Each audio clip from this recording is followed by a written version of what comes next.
Assalamualaikum warahmatullahi wabarakatuh. Selamat berjumpa kembali anak-anakku kelas 9.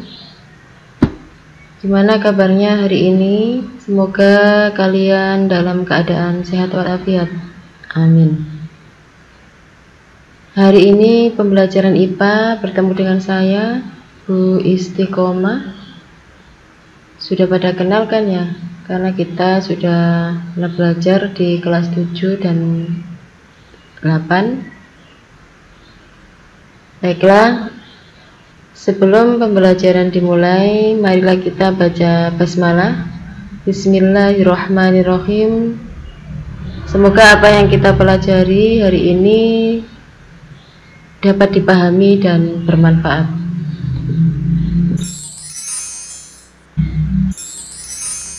Kalian, sebelumnya kita belajar tentang pembelahan, dan hari ini kita akan melanjutkan materi tentang sistem reproduksi pada manusia.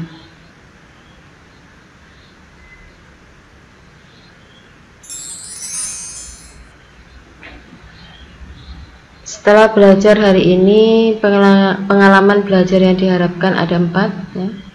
Yang pertama, kalian bisa memahami alat reproduksi laki-laki dan fungsinya.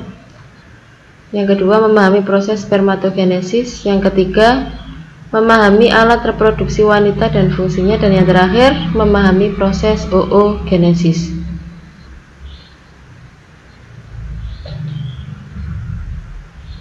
Sebelum kita pelajari organ-organ reproduksi lebih lanjut, saya ingin mereview kembali materi kelas 7 tentang ciri-ciri makhluk hidup yang salah satunya adalah reproduksi atau berkembang biak.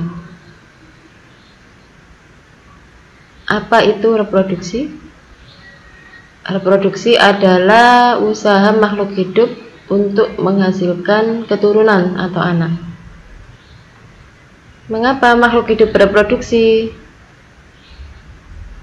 Untuk melestarikan jenisnya dari kepunahan. Nah, perkembangbiakan makhluk itu kan ada yang secara generatif, ada yang secara vegetatif, secara kawin atau tidak kawin. Nah, kalau pada manusia termasuk yang mana? Secara vegetatif, generatif? Jawabannya adalah secara kawin.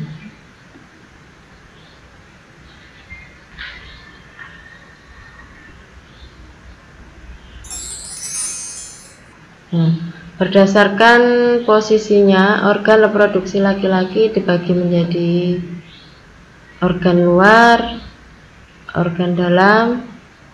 Dikatakan sebagai organ luar karena posisi organ tersebut bisa terlihat dan diamati dari luar. Dan yang akan kita bahas lagi adalah kelenjar kelamin.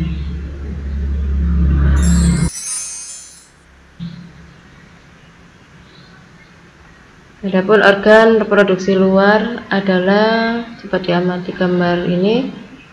Yang pertama adalah penis. Penis sebagai alat kopulasi atau alat kawin. Yang kedua, penis sebagai saluran urin dan sperma. Urin di sini berasal dari ginjal dan sperma berasal dari testis. Tapi urin dan sperma sama-sama mempunyai muara saluran yang sama. Nanti kita bahas lebih lanjut. Bagian luar yang kedua adalah skrotum. Letaknya skrotum ada di bawah penis. Karena berupa kantong, maka apa isinya? Isinya adalah testis ya. Pertanyaannya, kenapa skrotum berada di luar? Karena di dalam skrotum ini ada testis yang merupakan tempat pembentukan sperma, di mana untuk pembentukannya akan lebih optimum jika berada di bawah suhu 37 derajat Celcius. Sementara suhu manusia normalnya adalah 36–37. Jika skrotum berada jauh dari tubuh kita, maka suhu akan lebih rendah dari suhu tubuh. Maka pembentukan testis terjadi tidak optimum. Jadi skrotum fungsinya sebagai kantong pelindung testis, menjaga suhu testis agar sesuai untuk produksi sperma. Jika suhu panas, skrotum akan mengembang, dan jika suhu dingin, skrotum akan mengkerut. Hal ini ada otot berperan di sini. Yang berperan adalah otot dartos sama otot kremaster. Otot dartos merupakan otot polos yang dapat mengkerut dan mengendorkan skrotum. Kalau otot kremaster merupakan otot lurik yang mengatur suhu testis. Baiklah, reproduksi dalam, ya, ini gambar yang ditunjuk ini adalah testis, ya. Bentuk bulat seperti telur, punya sepasang testis. Fungsi testis yaitu untuk memproduksi sel sperma dan hormon testosteron. Untuk sel sperma akan kita bahas di proses spermatogenesis. Sedangkan hormon testosteron adalah senyawa yang dapat merangsang perubahan fisik pada laki-laki.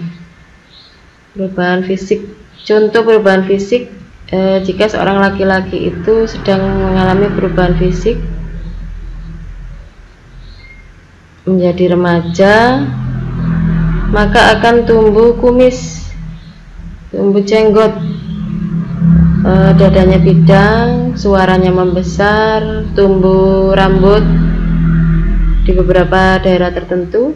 Nah, itu adalah contoh perubahan fisik yang terlihat pada seorang anak laki-laki. Sperma yang dihasilkan oleh testis akan dikirim ke epididymis, ya, sampai siap dikeluarkan. Jadi epididymis adalah tempat pematangan dan penyimpanan sperma sementara. Pertanyaannya, kapan sperma siap dikeluarkan? Pada saat sudah penuh, atau ada faktor lain, atau ada rangsangan dari luar. Dan lanjut ke saluran panjang, yaitu ini vas deferens, yaitu untuk mengangkut sperma dari epididymis menuju kantong sperma sampai ke saluran akhir yang disebut sebagai uretra, ya. Saluran keluarnya urin dan sperma. Jadi uretra ini disebut sebagai organ ekskresi dan juga disebut sebagai organ reproduksi. Kapan disebut sebagai organ ekskresi? Pada saat uretra ini mengeluarkan urin. Kapan uretra disebut sebagai organ reproduksi? Maka disebut sebagai organ reproduksi pada saat dia mengeluarkan sperma, ya. Untuk kelenjar kelamin pada laki-laki, perhatikan gambarnya di bawah ini, ya. Yang pertama adalah vesicula seminalis, ya. Letaknya ada di belakang kantong kemih. Ini adalah kantong kemih, tempat penampungan urin.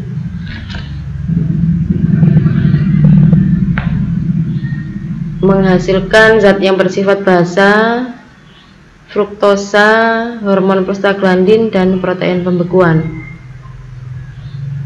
Kenapa zat yang dihasilkan vesikula ini harus bersifat basa? Tujuannya untuk melindungi sperma dari sifat asamnya urin.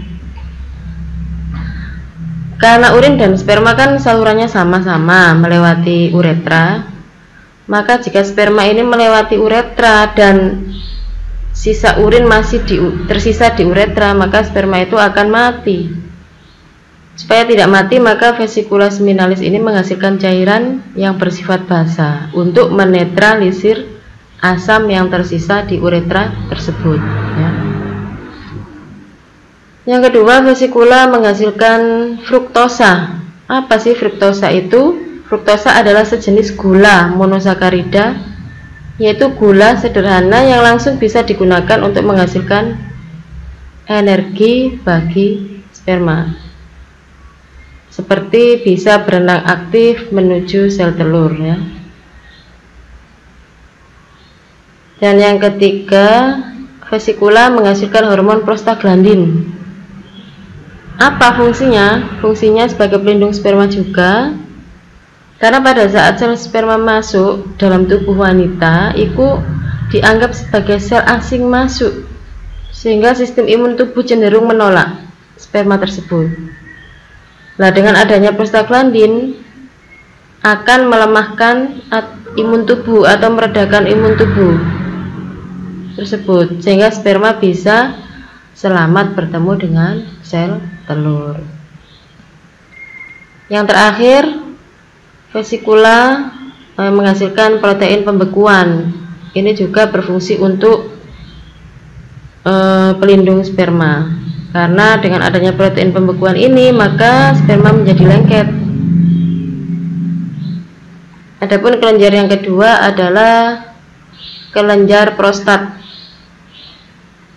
menghasilkan cairan keputih-putihan sedikit asam, terdiri dari asam sitrat, berfungsi menghasilkan energi, enzim, ada pepsinogen, lisozim, dan yang ketiga adalah menghasilkan seminal plasmin untuk antibiotik. Jadi seminal plasmin ini tujuannya agar saluran uretra bersih dari kuman atau bakteri dengan adanya antibiotik ini. Yang terakhir, kelenjar Chow-Perry, yaitu menghasilkan lendir dan cairan yang bersifat basah dengan fungsi melindungi sperma dari sifat asam urin yang tersisa pada uretra. Jadi sama-sama tiga kelenjar ini berfungsi sebagai melindungi sperma. Jadi kalau kita simpulkan, jalannya sperma sampai keluar itu dimulai dari sperma diproduksi di dalam testis ya, disimpan di epididymis. Nah, kalau sudah siap baru akan dikeluarkan melewati saluran panjang yaitu vas deferens.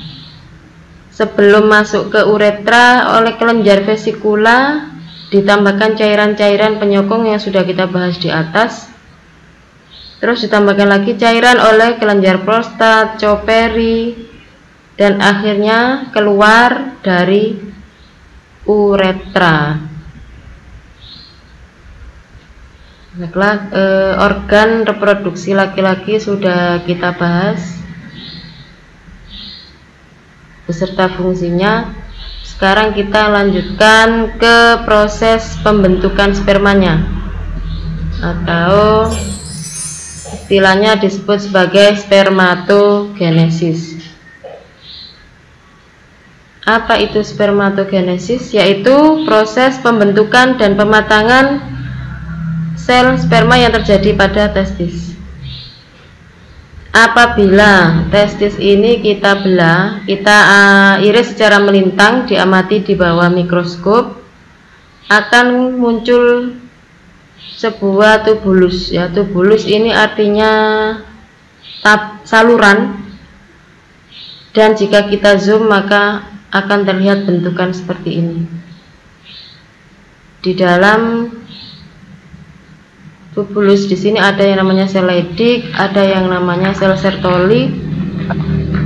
Sel Leydig adalah menghasilkan hormon testosteron, sedangkan sel Sertoli sendiri menghasilkan nutrisi untuk sperma. Jadi supaya sperma itu bisa bertahan hidup juga ada nutrisi yang menyuplai. Dan sel Sertoli ini juga merangsang proses spermiasi.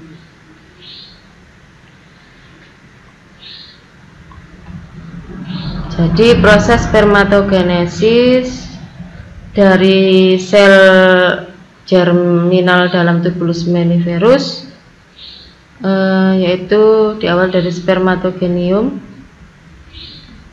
yang akan mengalami perkembangan dan pembelahan secara mitosis bersifat diploid menjadi spermatosit primer yang bersifat diploid juga, mengalami pembelahan meiosis 1, jadi dimulai dari profase 1, metafase 1, anafase 1, telofase 1 menjadi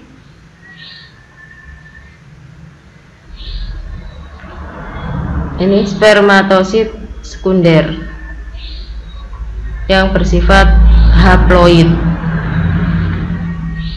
Spermatosit sekunder mengalami pembelahan meiosis 2 dimulai profase 2, metafase 2, anafase 2, telofase 2 menjadi spermatid yang bersifat haploid, berdiferensiasi menjadi spermatozoa yang bersifat haploid juga,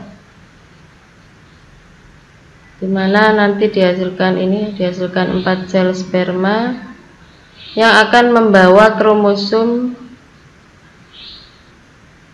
yang membawa sifat gen yang berbeda-beda.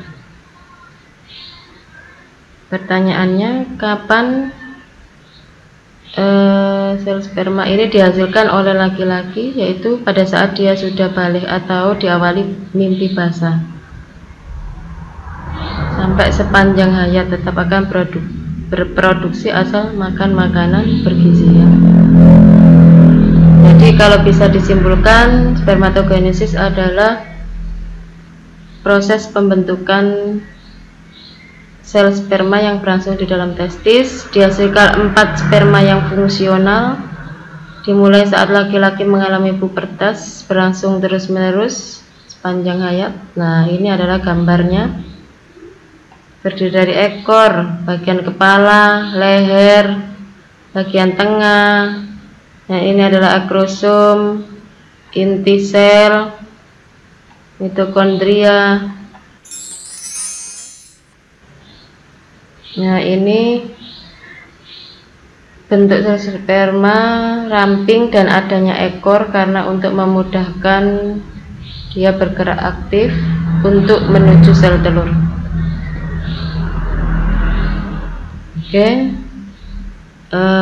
Organ reproduksi laki-laki dan proses pembentukan sperma sudah selesai. Sekarang kita lanjutkan ke organ reproduksi wanita. Organ reproduksi wanita juga dibagi menjadi 2, yaitu organ luar dan organ dalam. Organ luar di sini ada istilah vulva, yaitu suatu celah paling luar dibatasi sepasang labium atau bibir, merupakan muara saluran urin dan saluran reproduksi. Organ luar yang lain adalah labium. Labium ada 2, ada labium mayor dan ada labium minor yang berfungsi melindungi vagina. Jadi labium merupakan bagian yang membatasi vulva. Untuk organ dalam ada banyak bagiannya, dan untuk mempelajari ini kita perhatikan gambar di bawah ini.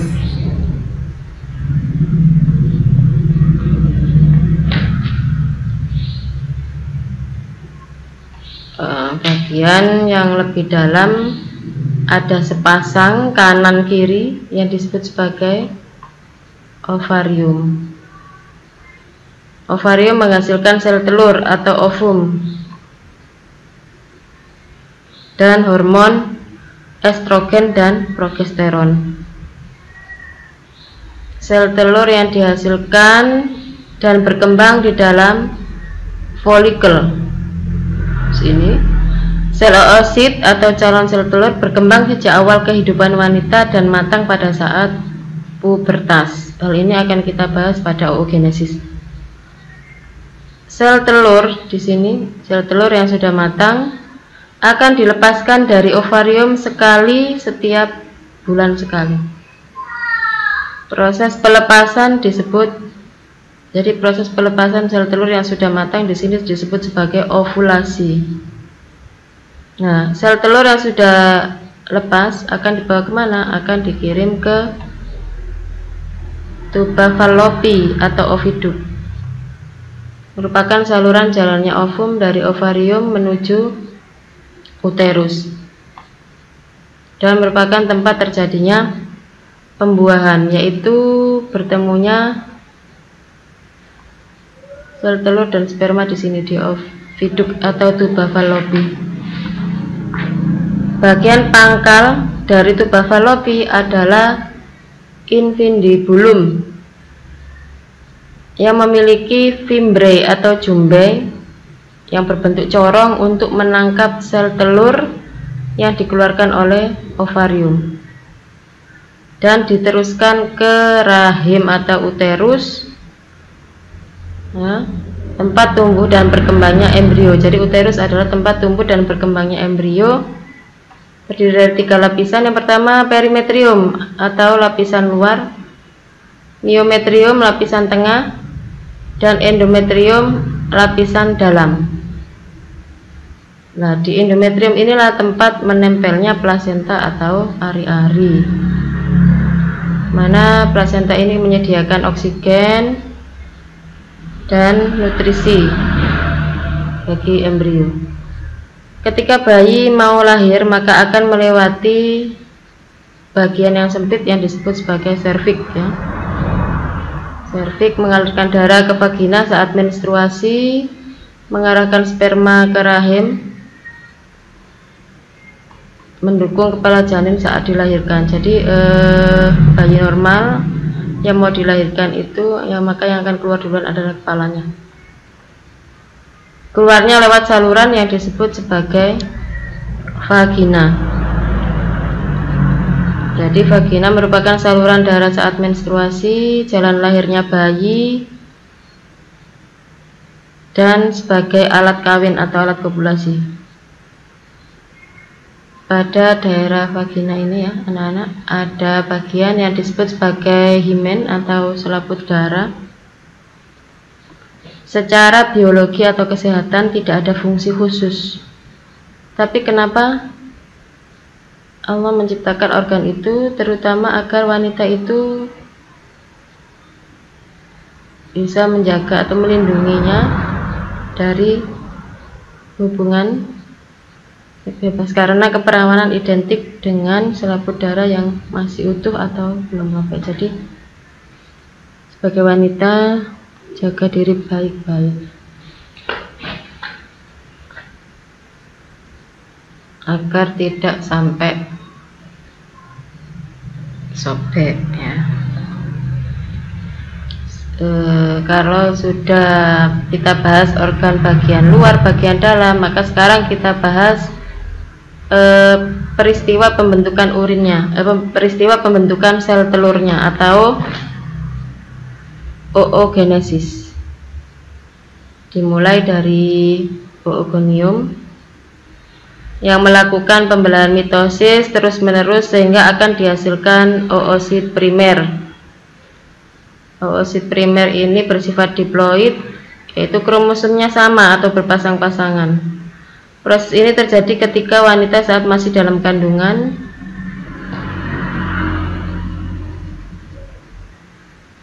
pada saat dilahirkan, oosit primer tidak ada yang dihasilkan. Pada saat berbentuk janin, kurang lebih sekitar 2 juta oosit primer yang dihasilkan. Dari bayi sampai anak-anak, proses oogenesis ini akan terhenti sesaat dan lanjut kalau sudah remaja. Lanjutannya seperti apa? Oosit primer ini, ya, oosit primer ini akan membelah menjadi oosit sekunder dan menjadi badan polar 1 atau badan polar primer. Nah, pada saat oosit sekunder ini mengalami pembelahan meiosis 1, dan badan polar 1 ini nanti akan meluruh atau hancur dengan sendirinya. Terus oosit sekunder akan berubah menjadi ootit dan badan polar 2. Sini terjadi, dan badan polar 1 menjadi badan polar yang bersifat haploid. Nah, dari oosit sekunder menjadi ootit ini membelah secara meiosis 2,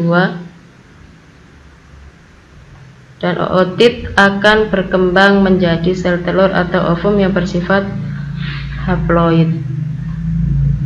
Nah, pembentukan oosit sekunder sampai terbentuknya ovum ini dimulai pada masa pubertas hingga menopause.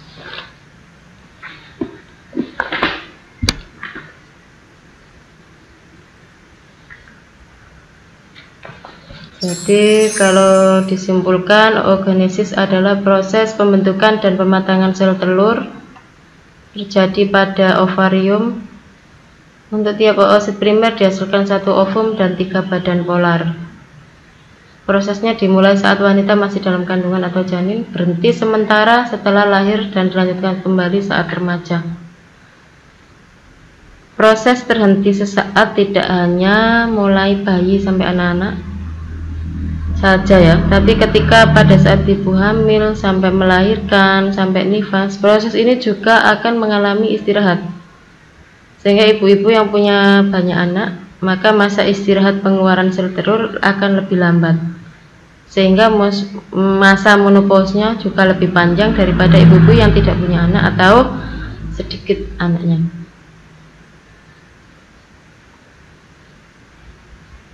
Saat ovum habis, maka wanita akan memasuki masa menopause. Apa sih menopause?